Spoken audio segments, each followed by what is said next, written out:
Hello again. The struggle continues. Tragedy has struck for Sadibor, who's lost his first friend. Luchavoy is dead, but he would want us to go on. Today we contend with many of the same issues as always, but with some silver linings. Our pig farm is nearing completion, which will allow us to harvest valuable pork. We can use this new wealth to create an army, which will be necessary as the kingdom to the west continues to expand. Let us pray for a light in the darkness, friends. So here we are back at Zeroville, and the first thing we've got to deal with, we're going to rename this person back. Their previous name was Hevet, it looks like. So we're going to rename them back to that, and... not really sure what happened there. Okay, we're going to rename them back, and the reason for that is Noah has not actually commented back again. If you would like to be a warrior, just let me know, but somebody else could go ahead and take this character, and the next thing that we're going to do is we're going to rename some other characters based on who has commented recently. So we have Guxweed, hopefully that is the correct name, and we're going to go with, let's see, let's just look around here. We've got farmers, we have actually some jobless people. We also have a lumberjack, maybe that. Okay, hopefully I'm pronouncing your name correctly. And if you would like, Guck's weird, huh? Not really sure where my mind was going there. So we've got Guxweed, and we've got, now Walking Meatbag actually wanted to be the lowest of the low. I was gonna make him a servant, but I actually think that a jobless person could do nicely here. Maybe I should just pause. Alright, so we'll do one of these people, and we'll see if he ends up getting a job. It looks like I can't actually name him Walking Meatbag because there's too many characters. Let's see. Good old Walk-In Meatbag. Okay, so you're jobless. And finally, we have, let's see here, we have Killer Lion, who would like to be a warrior. And we do have another warrior now. And this even kind of looks like a lion to me. Alright, so that's going to be our current people. We'll try to keep an eye on them. Unfortunately, there is not an easy way to really do that. I mean, we'll just have to remember what they look like. So we have, I don't even know where that other guy went now. Oh no. There's Walking Meatbag, though. He's going to be hard to find in a crowd for sure. He's going to be the hardest. Killer Lion will be a little bit easier, because he's a warrior, of course. And where'd Guxweed go? I don't even remember what he looked like. Oh no. This is where my terrible memory. I have no idea who he was now. We'll try to keep an eye on him though. I'll just probably have to look back in the footage and then I will know who he was. Well, that appears to just be he's lost. That's okay. I'll find him in a little bit. So now we basically have a situation where our new alliance leader is actually Perla, and we have a good relationship with her. She has a decent army, but not, I don't think it's as strong as it was when Luchavoy was around, but it should be serviceable. But this kingdom over here, as you can see, it's starting to get some people with some strong armies. This one right here, Sophia, the king leader, actually has 14 people, and they have an average of 9 combat. That's pretty strong for this early stage of the game. Now, as you can see, we are also starting to get a little bit of forest bandits around. They're not in our lands, but they are getting closer. So that could be a bit of an issue. Sadibor, of course, he's just... I don't know why I haven't actually already finished this off, but he needs to go and study. He was trying to go to the temple and pray, or I guess to the altar, but he just needs to keep burying his head in books. Surprisingly, he's not actually that depressed about Luchavoy dying. It is a -12 for him, but his mood seems around stable basically at the same exact area, so I guess it maybe is because of the successful king mood boost. I'm not totally sure about that though. And great news, because we finally have done it. We've learned pig farm, and we need to immediately go for temple next.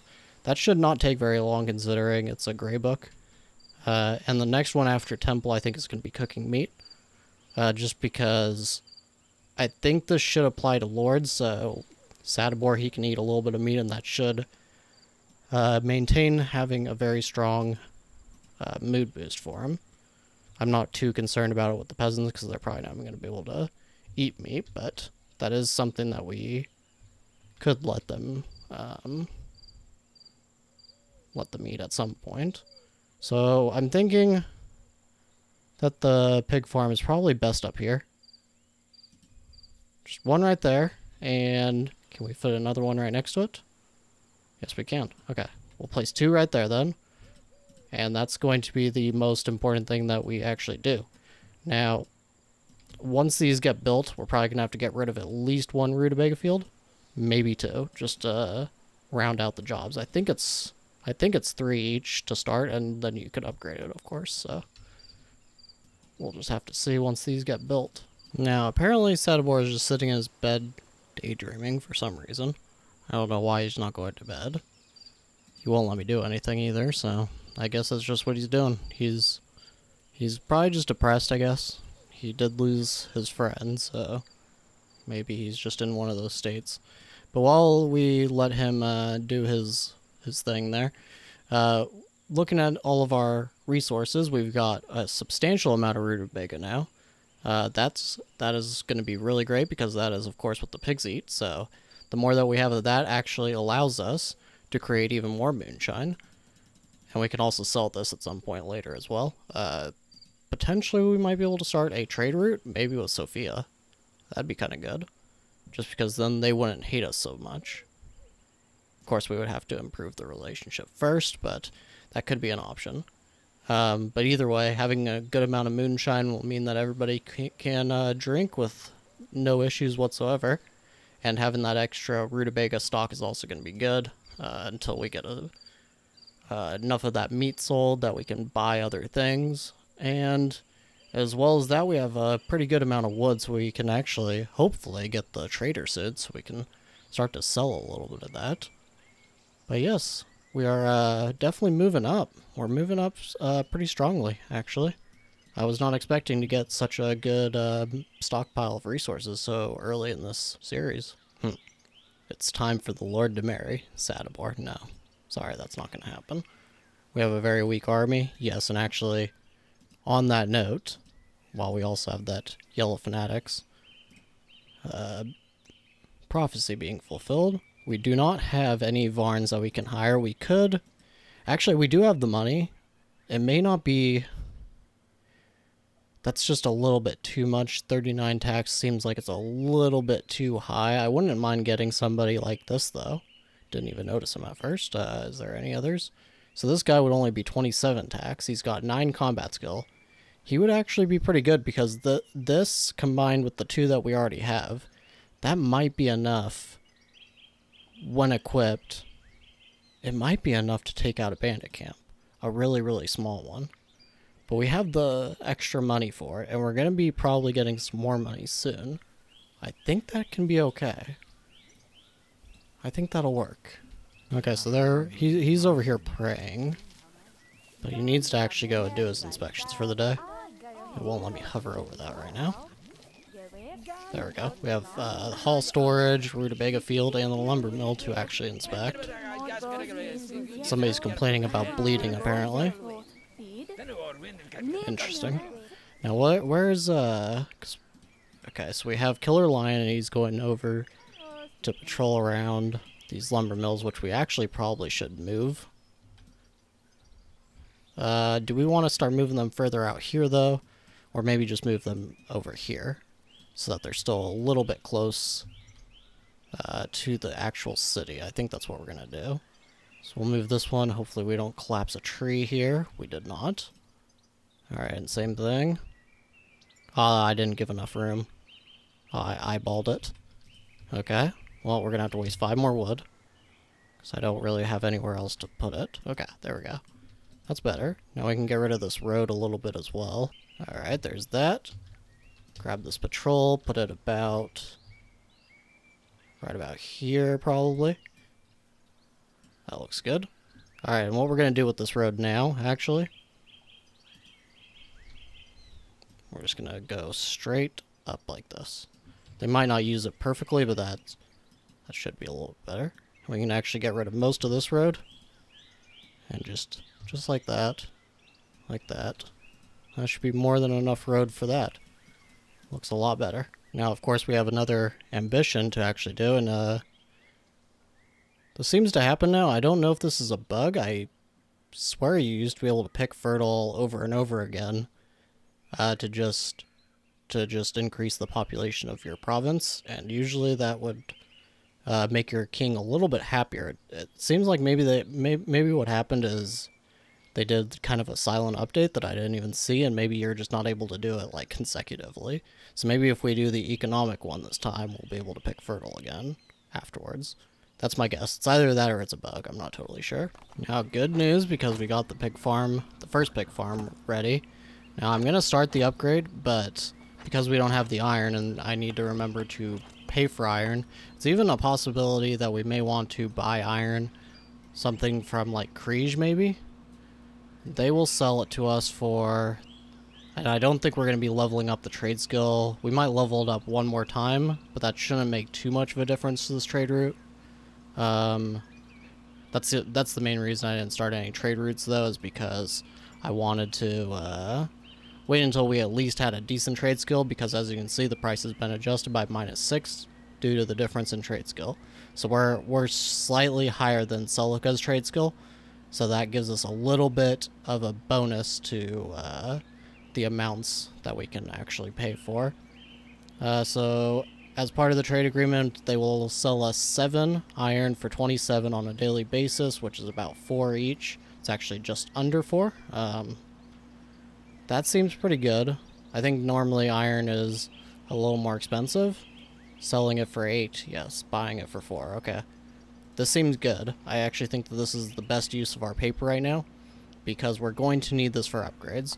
So I don't really want to have to spend 8 gold apiece at the trader, so this just seems like a good business. Now Sadibor keeps on trying to go and socialize because we have another guest. This is Gerald. Or Gerald. He's from Vasna. It looks like he must be Perla's husband, yes.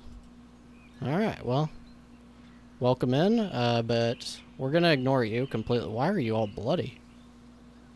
Sins? He's got a deep wound.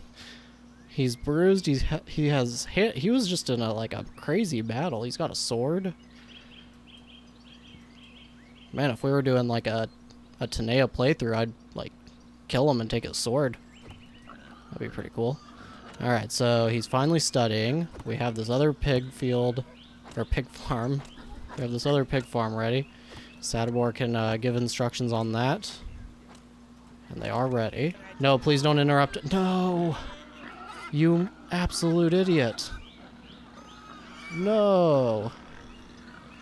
Ah, oh, Setiamon, no. Get out of here. Where are you from? You're from Grudges?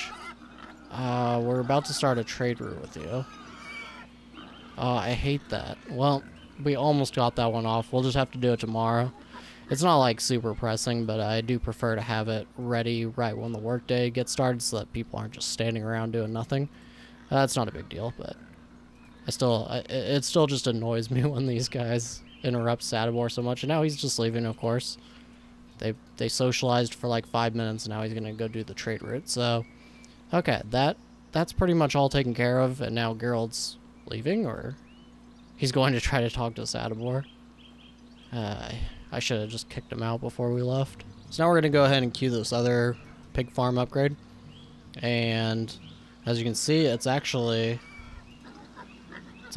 just one worker at a time. So we will need to upgrade these one at a time. And as far as I know, might as well check this. It does say that the total production is still increased by 10. I thought this was just for like the actual resource production buildings, but I guess it applies to things like pig farms as well. So that's interesting. I don't know if that means, because the way pig farms work, so the pig population is slaughtered every 6 days. I don't know if that means that they will be slaughtered slightly more quickly, or if it means that the 3 workers will produce a little bit more meat every 6 days. I'm not totally sure. We'll just have to see how that actually lines up.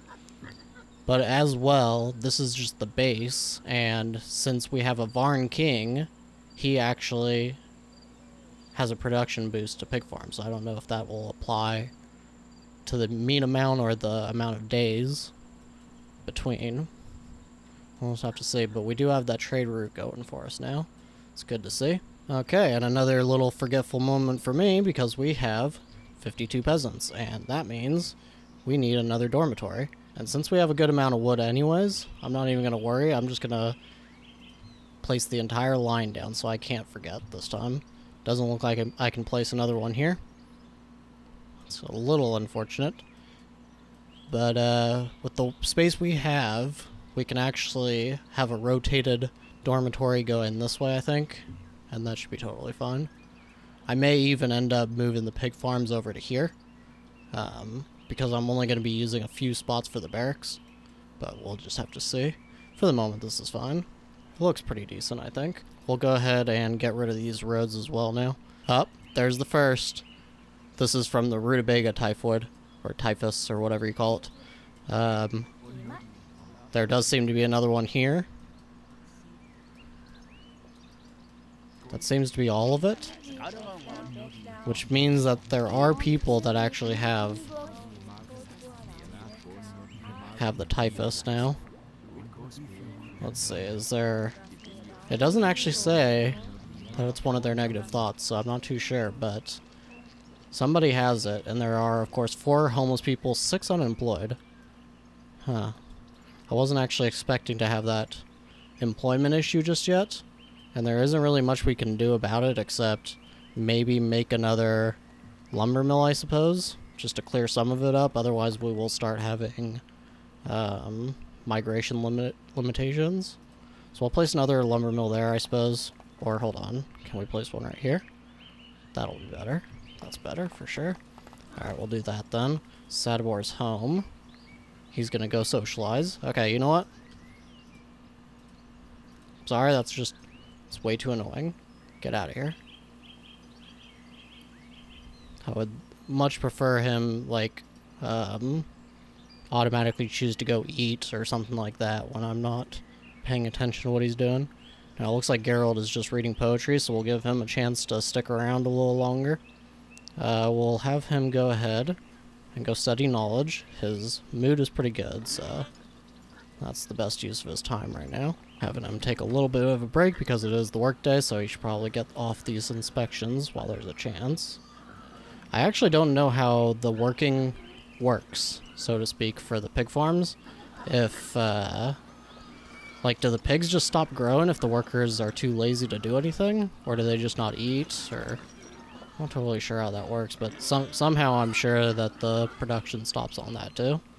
And of course, I have to keep clicking inspection every single time because I have no idea why. I don't know. It's not... I don't think it's Sadabor's mood. It's just he does one inspection and then tries to go do something else every single time. I don't recall this being how it works normally, so... just a little bit of an annoyance that I have to deal with. Now, we got a little bit unlucky today because we still haven't gotten the caravan, unfortunately. We're doing even worse now on our unemployment because we have too many migrants coming in, and that's kind of an issue. And some of them are Caden. This means that we have a chance of having kind of a revolt. The Caden peasants could actually revolt against us. That wouldn't be good, and we probably need the scaffolding to try to instill some fear against the Caden culture, but that'll have to happen in another episode, because this episode is going on for a little bit too long at this point. So, not an unproductive episode, actually. I mean, we haven't actually gotten the meat just yet, but we should start getting the meat in the next episode. Unfortunately, because the upgrade is in progress, I can't actually see when it's going to happen, but I think it should be in about 4 days, I guess. About 4 more days. And otherwise, we have a flesh wolf hunt attack somewhere that I have no idea where that is. Is it over here? And people are starting to get sick. What's that? Craving for excitement. Maybe it's Sadabor then? Is Sadabor sick? He's not. Huh. Well, somebody was getting sick, but since there is the braised rutabaga, they won't actually die from it. They'll just get sick. Oh no. Did we lose... Are we losing somebody? That looks like a broken spear to me.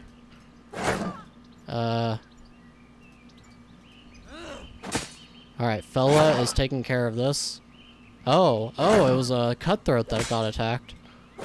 Well, you're jobless, so actually that kind of takes care of one of our little problems. Now Sharina is going to go carry this body. That's kind of hilarious. What are we going to get from this guy? He had nothing. The jobless person had 3 gold, so nothing too useful there either. But that's where we're going to call it, and it looks like we also have a bandit. Ela, who's a nectar. Oh yes, okay, so that's just from the that's from our prophecy, and that explains why we have we have 6 nectar addicts. Okay, that's right. I forgot that that's how the prophecy worked. I just didn't know they were gonna show up as bandits. So that's kind of interesting. That's the first time I've seen this prophecy, so I don't even know where they brought them. Must be right here. Okay, that's hilarious. Let's see. Can we find any of our customly named people? I have no idea where they are.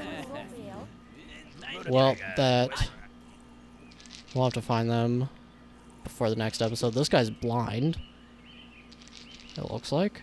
Or he's got a blindfold. Oh, he's got the rutabaga fever. That's hilarious. Okay, so he's one of the people that's throwing up everywhere. Alright, well, that is where we're going to call it for today, though. Here's Heavid, of course. So where is... Shouldn't we have Lion around here somewhere, then? He's not dead, right? No, we still have him somewhere. He's right here. He's sleeping underneath the bed. I tend to do that sometimes as well. I'm a little bit, I'm kind of, you know... I'm scared that there may be monsters under my bed, so I completely sympathize with Lion over there. But that's what we're going to call it. So Sadibor, not really... He's got 9 intelligence. I think he already had that, though, so I don't think he's actually gained anything in this episode. But we, as a town, have gained because we have these pig farms now. And that's going to be a big, big boon for our gold and our wealth, and yeah. So I thank you very much for watching, and I will see you in the next episode.